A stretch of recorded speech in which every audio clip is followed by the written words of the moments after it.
আসসালামু আলাইকুম। আজ আমি তৈরি করব শিং মাছের রেসিপি। এই জন্য আমার লাগবে হলো শিং মাছ, পেঁপে আর একটা আলু। এখন আমি পেঁপেগুলোকে কিউব করে কেটে পানিতে একটু ভাপিয়ে নিব। ভাপানো হয়ে গেলে সেই একটা কড়াই বসিয়ে দেবো চুলায়। কড়াই বসিয়ে সামান্য একটু তেল আর হলুদ গুঁড়া ছিটিয়ে দেব মাছ ভাজার জন্য। এভাবে করলে হয় কি, মাছটা কড়াইয়ের মধ্যে লেগে যায় না। মাছের মধ্যে আমি হলুদ লবণ মাখিয়ে নিয়েছিলাম। এখন মাছগুলোকে আমি ভেজে নিচ্ছি। মাছগুলোকে আমি এপিট ওপিট করে সুন্দর করে ভেজে নেব।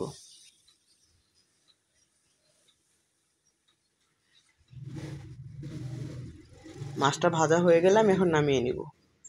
সে একই কড়াইয়ের মধ্যে আমি দিয়ে দিব কিছুটা পেঁয়াজ কুচি। পেঁয়াজ কুচিটা একটু ভাজা ভাজা হয়ে আসলে এর মধ্যে দিয়ে দিব আমি হলুদ গুঁড়া, ধনিয়া গুঁড়া আর মরিচ গুঁড়া, স্বাদ মতো লবণ,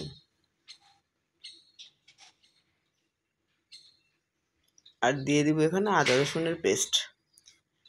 এগুলো দিয়ে সুন্দর করে আমি এখন মশলাটাকে কষিয়ে নেব।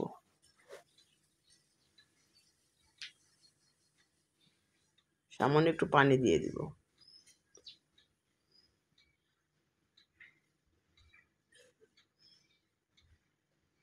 আমি এখানে একটা পোলাও পাতা দিয়ে দিলাম।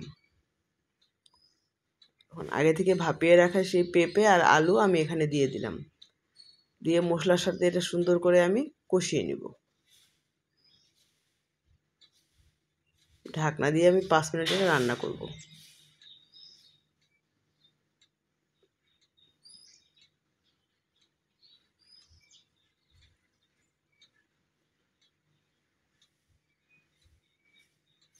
ঝোলটা মাখা মাখা হয়ে আসলে এখানে আমি এখন পরিমাণ মতো পানি দিয়ে দিব।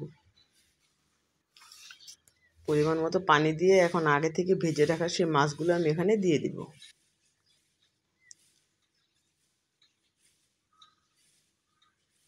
এখন এটাকে নেড়ে চেড়ে মিশিয়ে নিব।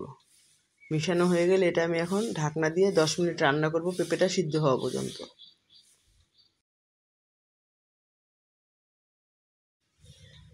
এই তো পেঁপেটা এখন আমার নরম হয়ে আসছে আর তরকারির রঙটাও চেঞ্জ হয়ে গেছে। যারা পেঁপে না খায় তাদেরকে এভাবে শিং মাছ দিয়ে রান্না করে দিলে তারাও পেঁপের প্রেম পড়ে যাবে। এই তরকারিটা খেতে খুবই মজা হয়। মাঝখানে একটু লবণটা চেক করে নেব। আমার একটু সামান্য লবণ লাগবে, আমি দিয়ে নিলাম। এই তো শিং মাছের পাতলা ঝোল আমার একদম রেডি। এখন নামিয়ে পরিবেশন করব। আল্লাহ হাফেজ।